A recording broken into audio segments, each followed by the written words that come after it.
Hi, everyone. Welcome to the webinar. We are going to wait just a few minutes as more people arrive. I wanted to thank everyone for registering and for attending. My name is Sarah Weeder. I'm going to be the moderator today. And I'm happy to have you guys all here for the From Business Case to Transformation, Accelerate Your Cloud Adoption webinar.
Okay, we are going to go ahead and get started. Thank you again, everyone, for attending the From Business Case to Transformation, Accelerate Your Cloud Adoption webinar. This is part one of a Cloud Adoption Made Easy webinar series hosted by Motifworks. If you're having any problems listening, viewing this webinar, try these following tactics to see if anything's working. Remember, you can also join via phone at the numbers shown on your screen.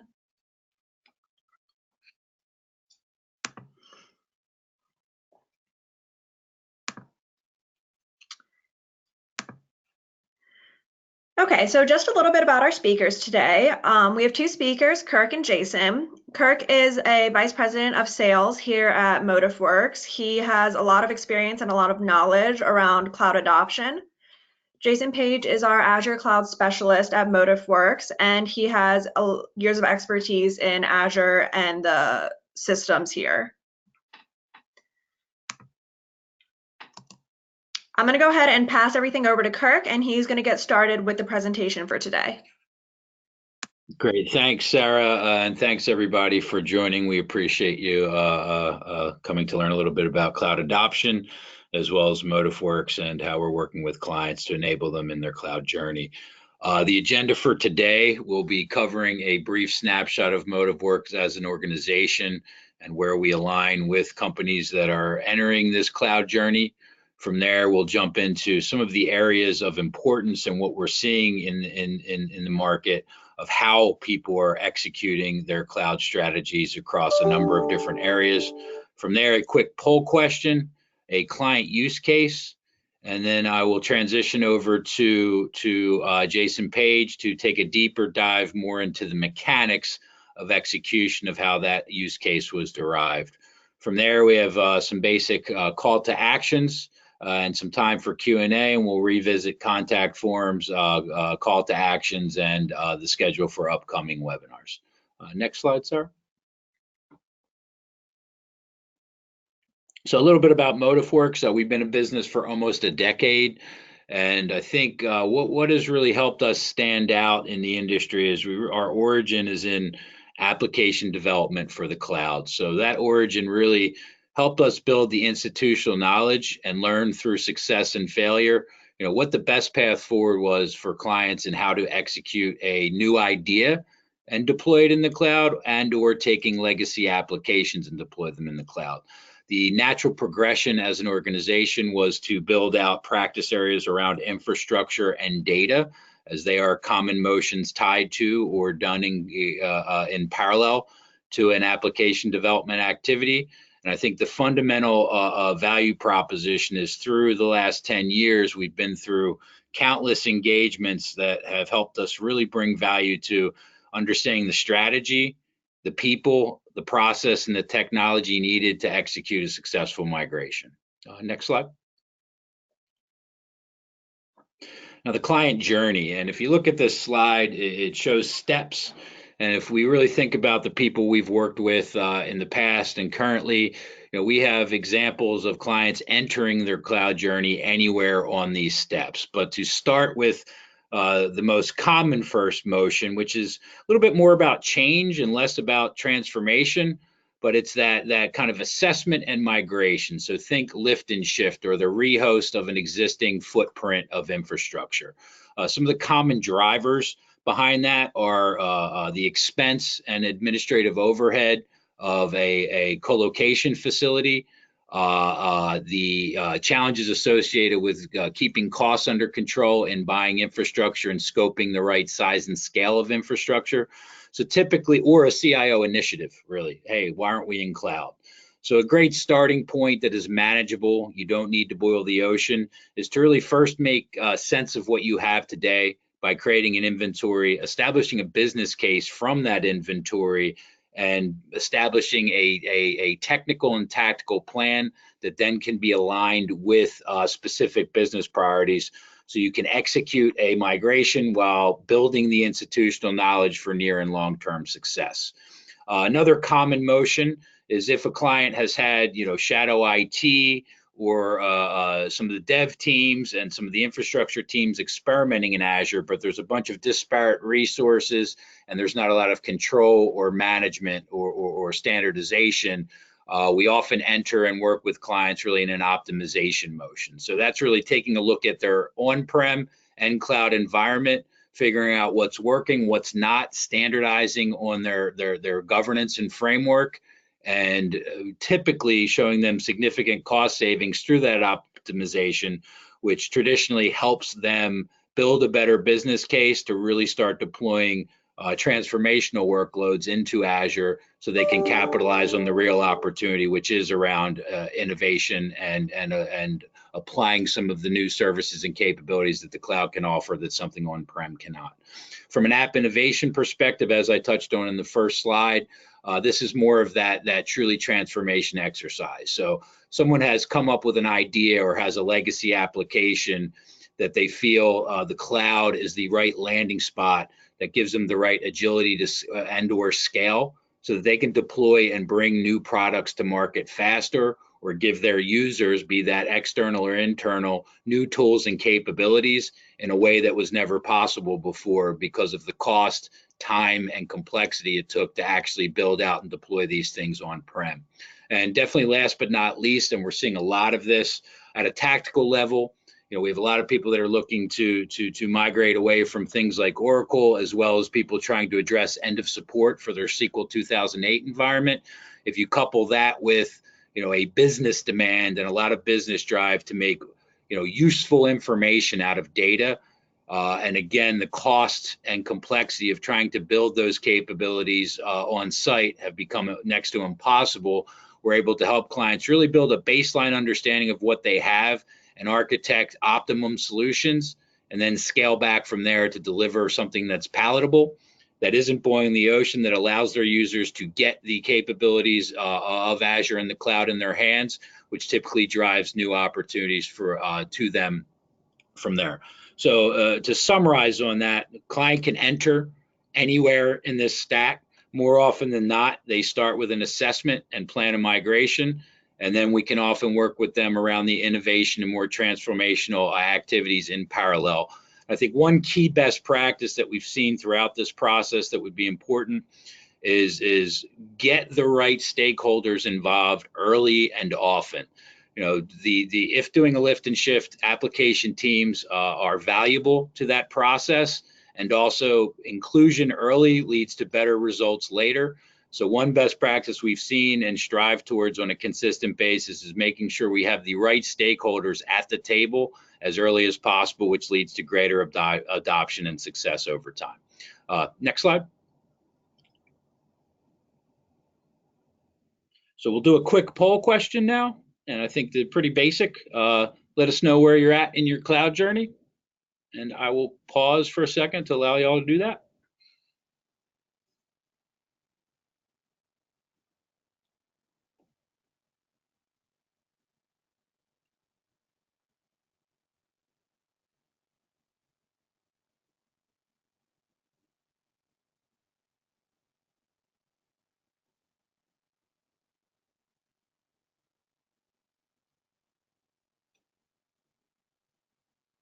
And Sarah, let me know when we should advance.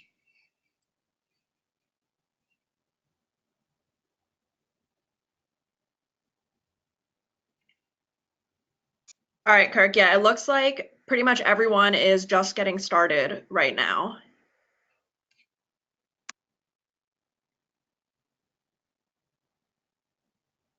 Yeah, I lost screen share, just as an FYI.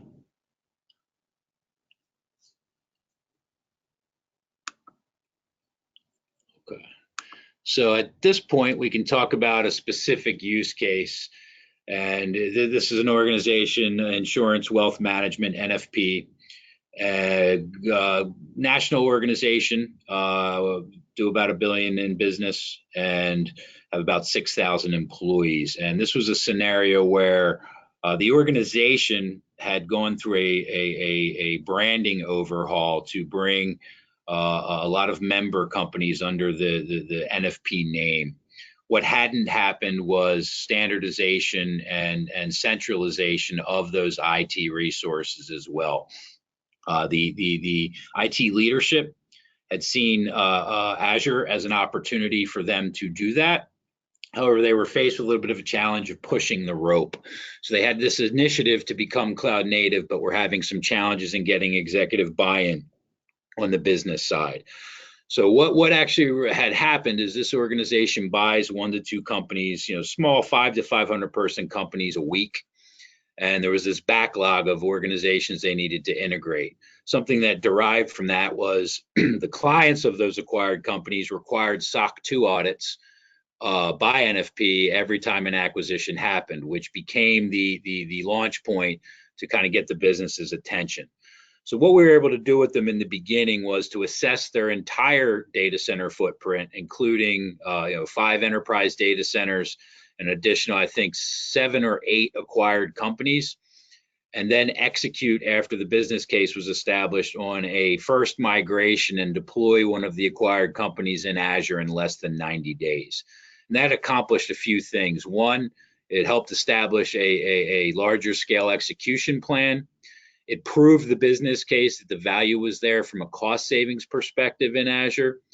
And it also set the stage to eliminate that complexity, risk, and costs associated with what it would take to do SOC 2 audits on a bi-monthly basis every time acquired company happened. So I think the result from that first step was that it got the business's attention. The agreement was made to become cloud native. Then we entered into an accelerated enterprise migration strategy. And throughout that process, if you think of that second slide that I spoke to you about, we first established architecture and design and an execution plan using a lift and shift strategy across the backlog of acquired companies.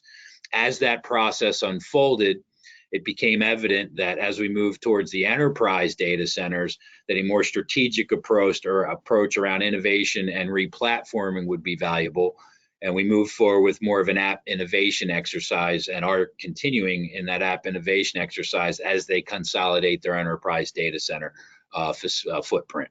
In addition to that, from a data platform perspective, we have now started working with and have been working with them on doing things like assessments on their SSIS environments, so that we're creating a roadmap for using Azure Integration Runtime and/or Azure Data Factory.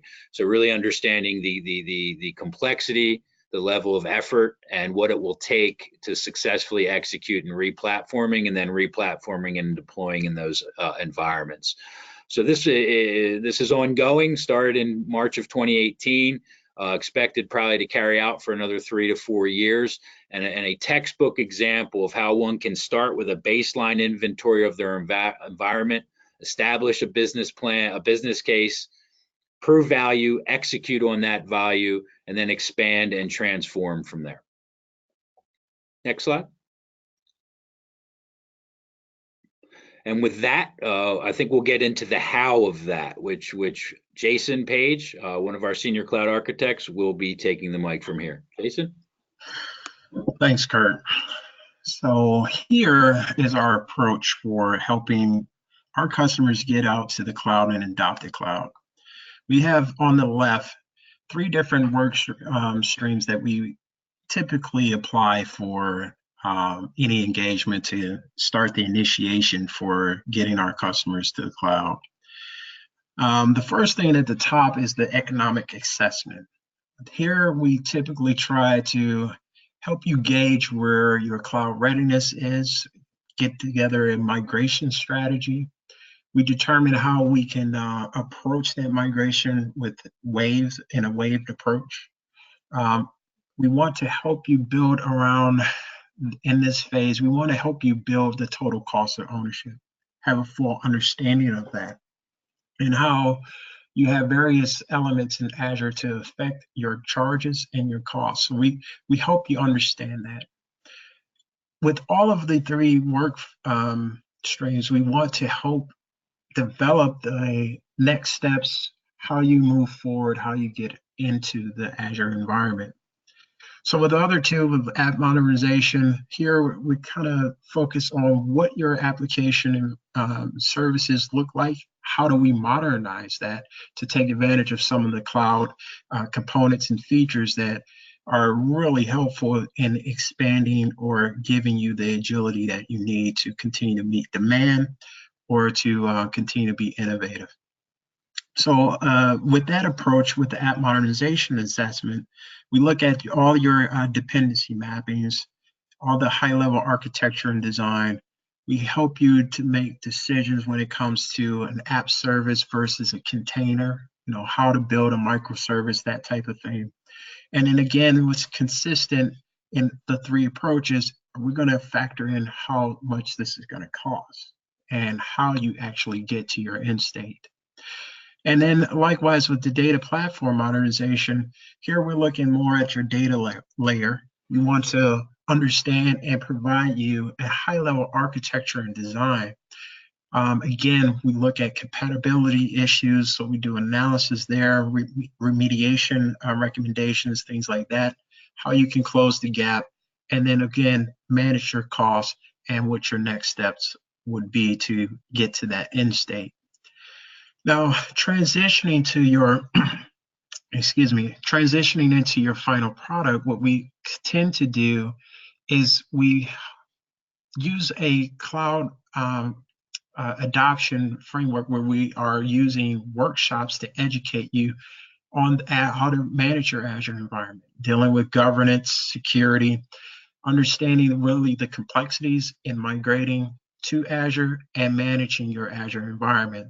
So we take advantage of that. We educate you in that fashion with workshops. We drill into your specific use cases.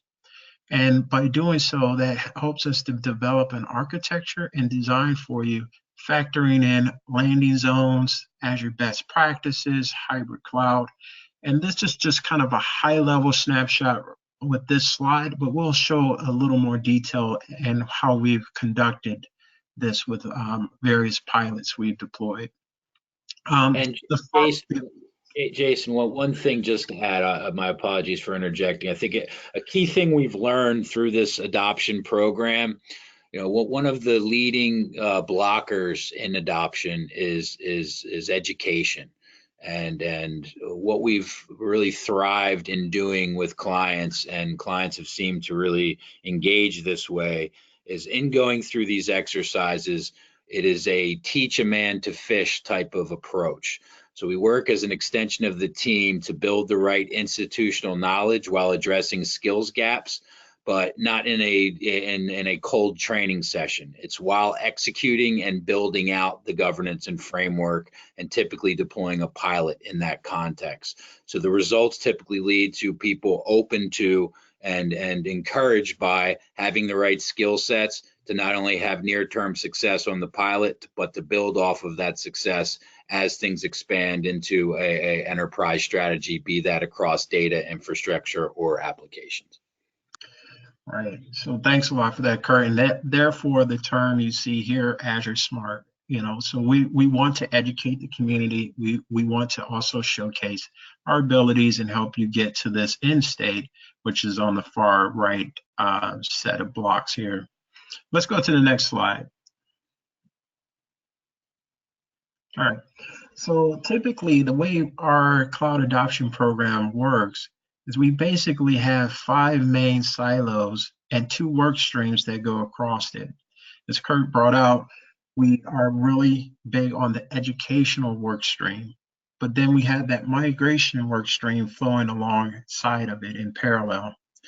And again, for the planning side of things, we want to really help you understand the strategies behind developing your Azure subscriptions, resource groups, the caveats and the nuances of Azure networking and storage capabilities. We help you identify all of those details and then put together a nice migration plan in the process. Typically, we're going to define the scope there. We're going to define our teams and roles for both Motifworks and the partnership that we have with you, who represents your operations or security components. Eventually, we will shift over into the architecture side of things. And in a few slides here, we'll give you some ideas of what the timeframes are in these various states. But nonetheless, we continue to move forward in this work stream where we define our architecture. Again, we want to help you understand security, all the layers of detail as it associates with fault tolerance and high availability, dealing with backup and DR requirements. Again, our end result as we're educating you with this is that we do develop a specific architecture and design for your use cases. We nail down the naming conventions, we nail down the HA properties, we nail down the networks and security states that we need to operate in. Then we move into the migration phase. Again, on the education side, there are quite a few things that we want to make sure that we cover, how we handle automation with ARM templates, things like that, any refactoring capabilities when it comes to dealing with containers or service fabrics. We go through all of those details. We also want to pay attention to any lift and shift capabilities here and the right sizing of VMs and such. So at the end of this, we'll, during the migrations phase of this, we will be able to identify the checklist, what any gaps that need to be filled and covered, and we can then execute your migration. And then finally, with management and modernization, it's pretty self-explanatory. We want to definitely take advantage of the cloud tools. So helping you understand how that works, how it interfaces with your environment, and how you take advantage of the learning capabilities, how you take advantage of being able to query large sets of data to understand how your applications or your infrastructure is performing within the Azure environment. And mainly, we want to really nail down on hardening the environment. So having good governance in place, making sure that you have security built out, but also operation parameters like your tagging strategy and such. And then finally, with the modernization, typically at this point, we want to focus on developing POCs and pilots, help you understand it by seeing it actually running in the cloud. Let's go to the next slide, please. All right, so when we start this journey into the cloud and helping you adopt the app modernization, it's typically three elements that drives us in this direction. So at the top of the sliding scale here, you can see that usually it's going to be either app or data requirements, big data solutions, or app modernization, or simple, we need to get infrastructure there. And what we're seeing with the community is that this typically results in the 5 R's, if you will, where we need to either rehost, refactor, re-architect, rebuild, and or replace what you have today in your environments. Now, what that would mean is when we rehost, we're redeploying as is in the cloud. And if we have to refactor, then we may have to alter what you have to take better advantage of what's in the cloud. And then re-architecting would be more of a larger overhaul where we may decompose certain things, develop your applications in a way that gives you more abilities, and we'll talk about that in a sec. And then finally, rebuilding. Sometimes you just have to start out brand new to take advantage of some of the cloud native tools and abilities. And then when we factor in the business drivers related to these efforts, a lot of times when it comes to rehosting, we're seeing that individuals just need to get out of their data center, reduce their CapEx, things like that. They want to see advantages on their ROI. Refactoring is a lot of times when we're looking at faster, smaller updates, being able to be portable. That's huge business drivers for us. Again, with the architecture and the rebuilding, we want to see scale and agility. A lot of times being able to get our solutions up and running fast is going to drive us to consider re-architecting and rebuilding. So again, our message here today to you all is that you have to kind of factor these things in, determine what is going to be your element that drives you into that cloud adoption, and then we can help you with either of these 5 R's. Again, the core technologies that we would focus on is IaaS, or infrastructure as service. We can help you develop a container, refactoring into a container style, giving you greater portability. Or we can look at leveraging platform as a service in Azure as well. But those are the things that we are specializing in to help our customers get there. Again, some of the business results, we have these numbers that show there's huge ROI or a significant amount of reduction by adopting the cloud technologies and its capabilities. So we want to really express that here. So let's go ahead and move to the next slide. All right. So in this slide, this is an example of a pilot that we executed. In this particular case, the customer was under pressure to get rid of their current state of operating on end of sale and support architecture. So the SQL Server 2008 R2 was end of life. So essentially, as we talked about, we executed the 2 work streams, the Cloud Adoption Program workshops, which are basically going to give you that education of how we should proceed, how you should move forward.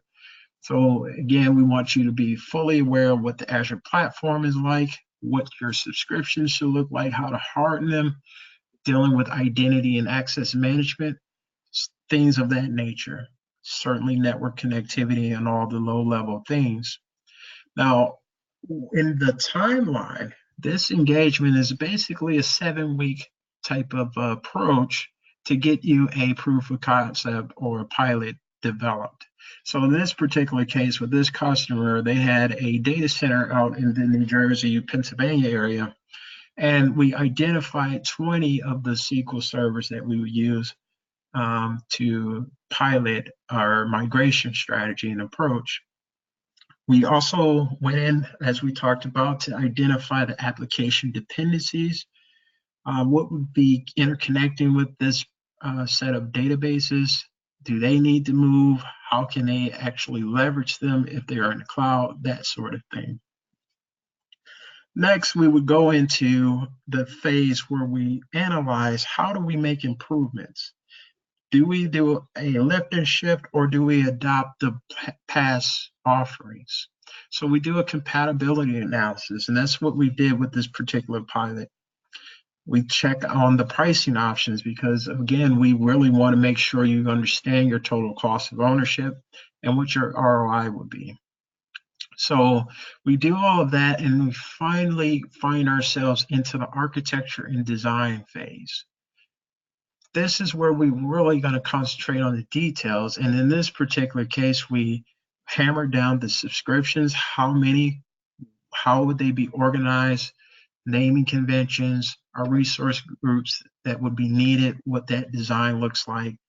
Again, we would go into more detail when it comes to the connectivity, express route, VPN, VNet pairing. All of these details are hammered out and compiled into a design that we can next execute on. So in this particular case, we were able to do all of that and then execute the implementation of the pilot using Azure migration tools. Once it's in the cloud, our final step and approach is to harden that environment, making sure that the governance is met and maintained. And then also dealing with the management. We want to make sure that you can monitor and take actions upon any degradation in service or anything that would be an alert from a security standpoint. And then finally, we plan for a go live rollout, and you now have a pilot. So this is kind of our typical approach, and we can really help. Whether it's SQL or it's some application or a combination of both.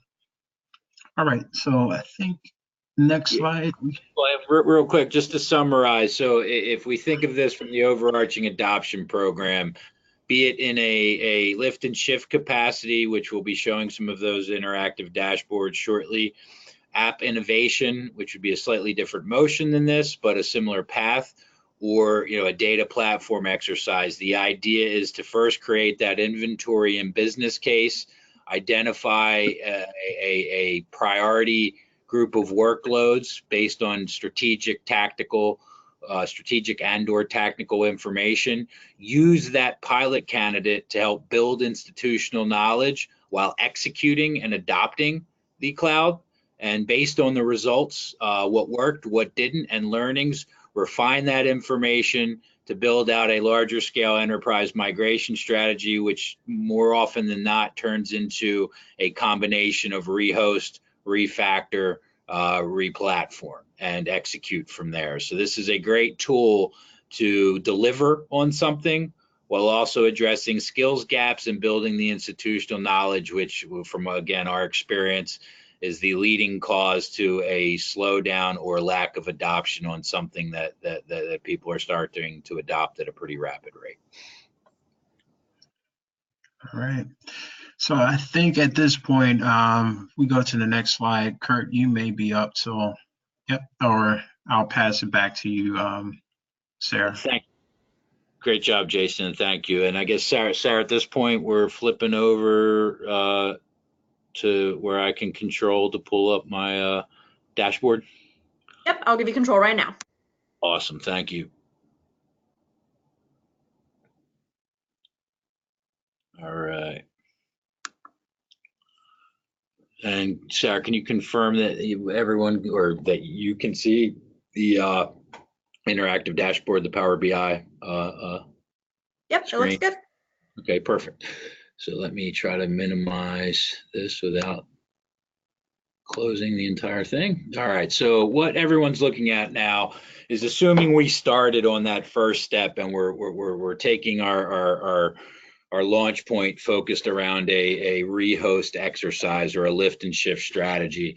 What you're seeing here is an interactive dashboard of a cloud assessment that we had done for an anonymized client, leveraging Microsoft funding to build an inventory of their environment, establish TCO and business case analysis of what the opportunities are in moving to Azure, and then providing insights around the complexity, effort, and risk, specific use cases, migration planning, some DR analysis, as well as some comparison around IaaS versus PaaS for SQL. So this first report that you're looking at is that kind of executive summary and overview. Now, how this is valuable is in a few ways. One, it gives that big picture snapshot of the environment, broken down by type, and you can drill into these different areas. Clients are given access to this. If there's a particular area you want to focus on, it also breaks down what your strategy is at a high level. So based on the 409 servers that we inventoried, we've identified that 337 are ideal rehost candidates. 69 should remain in the environment that they're in and could be candidates for re-architecture discussions. And then 3 would be replicate. So that would be in the context of a one-to-one, on-prem and in Azure type of context, not replicate from a DR perspective. So as you can see to the right, this gives the insights around a total cost of ownership for the environment that would be moving to Azure. And what you see up to the right, and this is pretty important, is when moving to Azure, and a pretty big differentiator for Azure if you are a Microsoft software assurance user, an enterprise agreement type company, is you're able to slice and dice and identify what the opportunities are by using the licensing model, specifically Azure Hybrid Use Benefits. So if you have software assurance, you're able to port your existing licensing into Azure. And then obviously, if you move with a 3-year reserved instance, which many companies that are trying to evolve from a CapEx to an OpEx want to do, this shows that the incentive and opportunity to achieve significant savings is there. Now, some workloads aren't necessarily going to have a life cycle of 3 years and are not worth reserving. So you're able to dig a little deeper and say, hey, I have a year left on that workload. It's going to be retiring, so I only want to reserve for a year. Or it's dev test, or it's something that I don't see a need for a reserved instance. You're able to slice and dice in that context as well. Then the common next question was, how did you factor in and come to those numbers? The next report provides you a deeper analysis of how those numbers were derived. And again, you can drill down by environment type, domain, location, and then the contract and licensing model. And there is some level of customization based on specific client need or business priority that we can customize based on how you're trying to build your business case to achieve approval across the organization. Now, what you're seeing over here to the left, you see benchmark here. More often than not, we have a series of discovery questions that we do and spreadsheets that will help a client really identify what their TCO is. And most commonly, it's geared towards a renewal and or refresh of their hardware. So the breakdown of costs here cover what, if they were to, rebuild or refresh their existing environment, we will plug those costs in and then do an in-depth comparison of what that environment would look like in Azure. And then from there, you see that larger scale or bigger picture approach to what that migration strategy will be. Then from there, you see obviously pretty strong business case in this scenario. Then we go into readiness scoring. So the section here is a breakdown of all of the workloads that have been identified. Again, you can drill in by a few different levers here, OS categories. So if, end of support was a priority for you, be that in a Windows 2008 or in this context, Windows 2008, you're able to identify those and understand what the scoring of viability for migration is. So the better the score, the lower the complexity and risk for moving that environment. So this helps you and us really start to hone in on what the ideal candidates are from a tactical perspective to move to really refine the plan. Now, we do have a number of clients that there may be something that's more complex and have a higher level of effort and risk, and but needs to move because it's something that is a seasonal workload, or the scale of that environment is a priority, and we can easily shift our focus to something that may be more complex. But if typically moving in a lift and shift strategy, most clients are looking to identify the easiest to move first to build that institutional knowledge and overarching plan. Another key component of this report are use cases, and these are technical analysis. We talk about a couple common themes here and work with the client to have specific use cases that they may bring up that are prior to them. As we've touched on, there's a lot of discussion and strategy going on of how to address end of support workloads.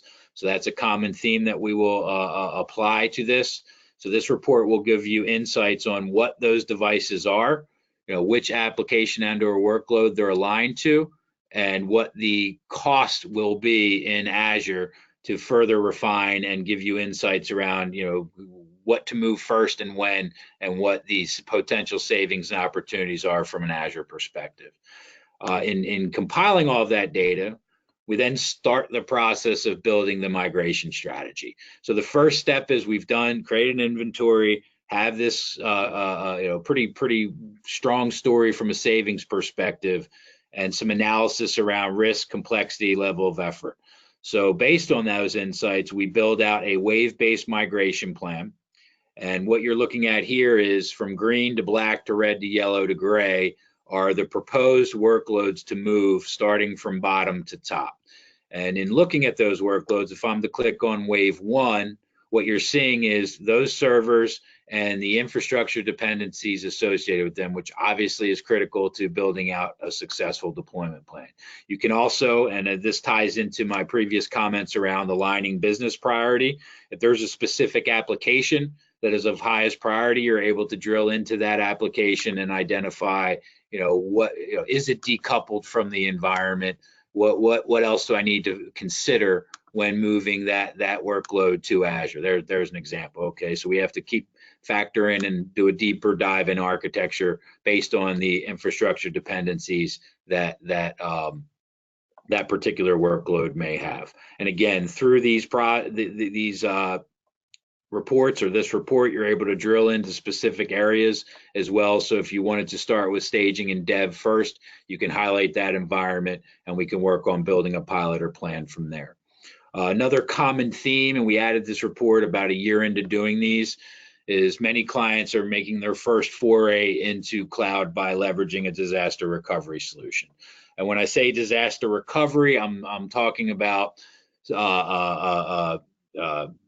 recovery over a geographically dispersed environment to be able to restore systems and applications. So this would be, the equivalent of, a replicated site somewhere else in the event of some sort of application failure or system failure or something happening in a geography that would cause your systems to go down. So what you're looking at is a DR insight of the entire environment. And this starts the conversation to really evaluate application tiering and business impact analysis to kind of trim down this to, first, what is going to be DR'd, and then what is the priority of that. From there, we refine this architecture, and typically those annual costs go down quite significantly, because very rarely is a client looking to move the entire environment into a DR capacity. Last but not least, and this is a prelude to the upcoming webinars around app modernization and data platform modernization, what you're looking at here is a SQL analysis around IaaS versus PaaS. So why we do this is a couple of reasons. One, in addressing SQL 2008, which has been a priority. But what we're finding is clients not only want to address their end of support workloads, if they see it as an opportunity to potentially kill two birds with one stone. If that stack that SQL workload is sitting on is on a well-patterned application, they're starting to really want to look at, well, why don't we, if we're going to extend support, why don't we look at potentially modernizing that environment and address the end of support while also moving into a more innovative platform such as PaaS. So this gives the first insights and cost analysis and a breakdown of those environments, what the costs associated with that move would be in a rehost versus PaaS environment. And then if we're able to identify, hey, these are an interesting group of apps and they're applied to this application, we can move into the IP, which will be shared at later webinars, of how we would focus on deeper analysis on the compatibility and potential blockers and what will be entailed in re-architecting and re-platforming that and moving it into away from a hosting and more into a services-based model. So with that covers the interactive dashboard. And other side note in that respect, which there we go. Hang on a second.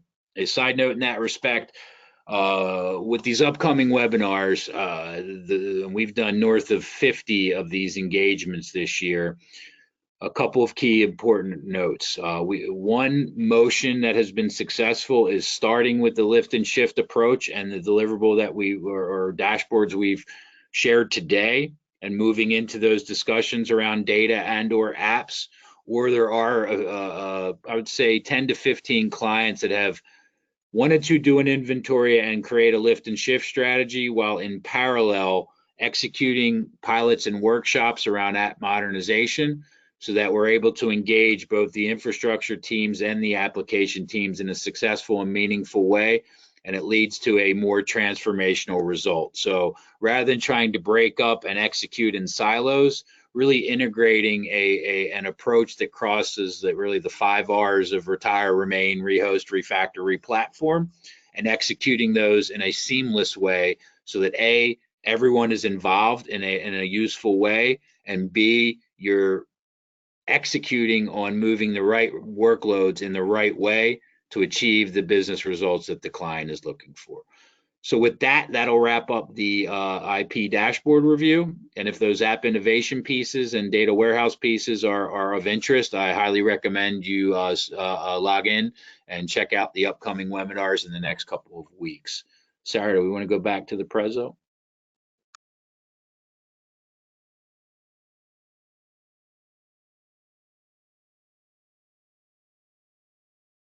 So from a next step perspective, first things first, where are you in your journey when we talked about that on the first slide? In the case that if in the early stages, one of the recommendations is to really identify an application portfolio to inventory and or a specific data center or group of data centers to inventory. So really, what's most important to me and meaningful to me now in establishing that business case? Is it around lift and shift, app modernization, or data platform modernization, or is it a little bit of both? Once that's determined, you can work with a Microsoft partner such as ourselves, see what programs and funding are available, and execute on that modernization assessment.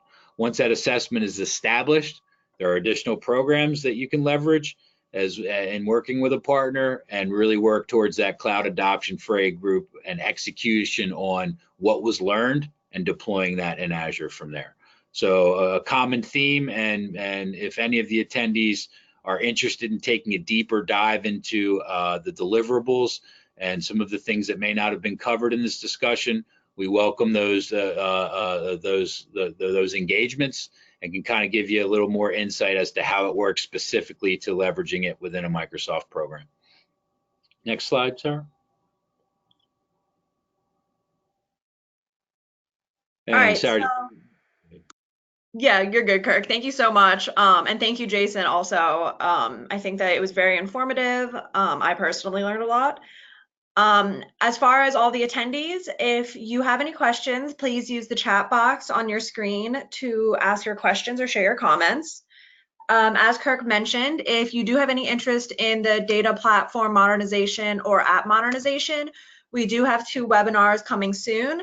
The data platform modernization is set for December 19th. You can go to the Motifworks website, and if you scroll all the way down to the bottom, you'll see our registration link. You can also use the link on your screen. As far as the app modernization, that date is coming soon. We're looking at likely mid-January, so keep an eye out for when that date is released. Following Motiveworks on LinkedIn and Facebook is also a great way to sort of keep track of our upcoming events.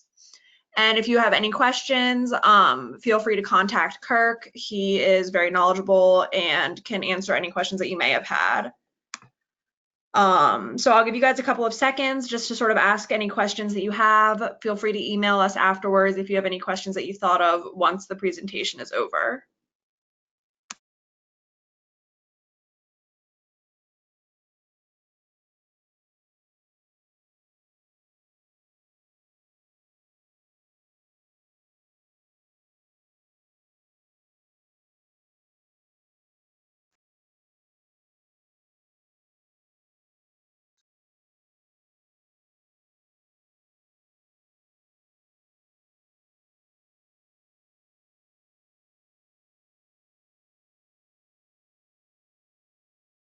All right, so I'm not seeing any questions coming in. Oh, I actually do see a question. All right, Kirk, this one's probably for you. How many customers are on this platform currently? On this platform, meaning the Azure platform? Yes. I don't know the exact number. I know that Microsoft and Azure continue to creep up and chip away at AWS's market share. And traditionally, what is happening is, enterprise clients are leaning towards Azure or a multi-cloud strategy. As a result of familiarity with the interface and the technology, and some of those opportunities from a cost savings perspective that are unique. But an exact client number, I don't know. I can speak to us, of the I think roughly 50 assessments and cloud. Of those 50 assessments, we probably rolled into roughly 25 cloud adoption engagements. And I would say, I think it was 90 to 92% of those clients rolled into a enterprise migration and model where they're cloud first or becoming cloud centric. Okay, perfect. Thank you, Kirk.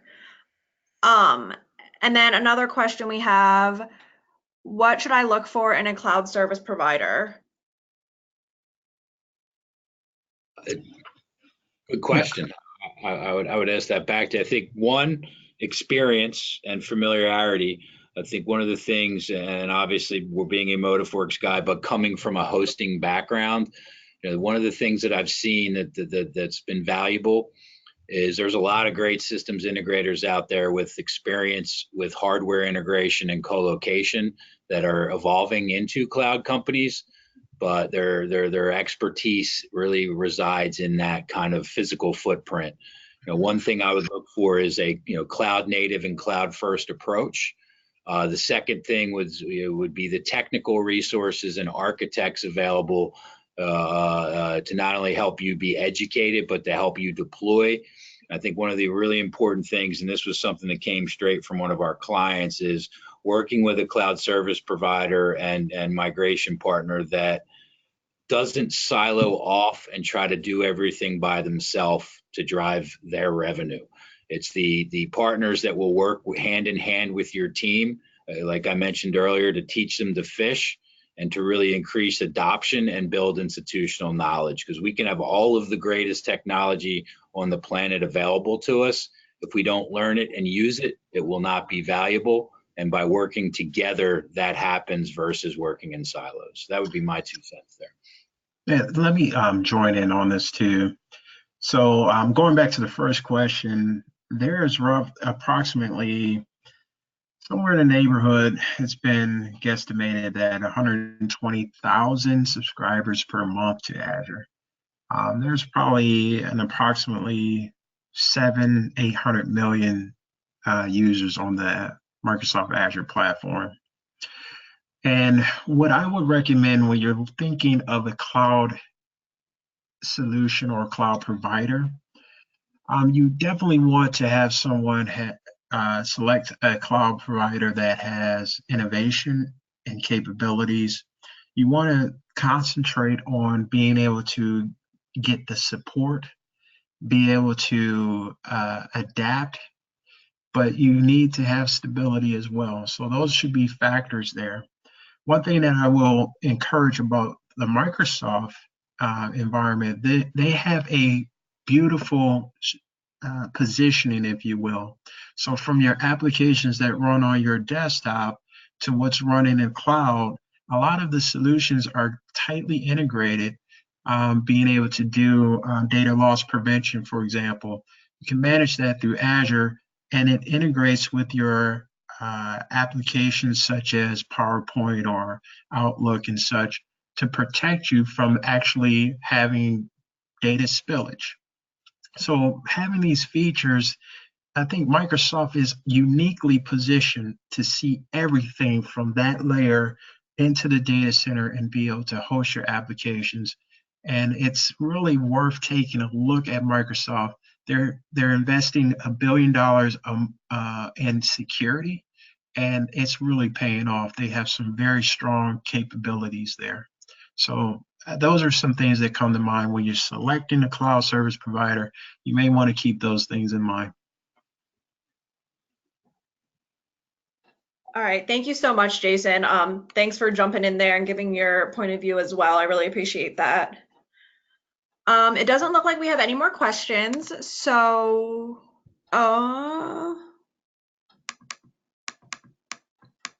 okay. Here's another question. What is a reasonable time estimate to recover if full disaster happened? I know this would depend on the company size, let's say small, medium, and large. Yeah, $1 million question. And when I referenced application tiering, I think a common theme and a common SLA that you'll see out there, you'll see marketing material that says restore your environment in minutes to be determined. And we would want to define what restore your environment means before we commit to that. But I think realistically, the best practice and standard from an SLA perspective is a 4-hour RTO. And that's to have the system up, running, and functioning. And that's based on my personal experience too.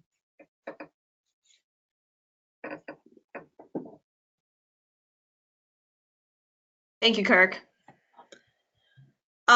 So I think we're just about out of time. Are there any other last minute questions? If not, feel free to email us if you think of them later.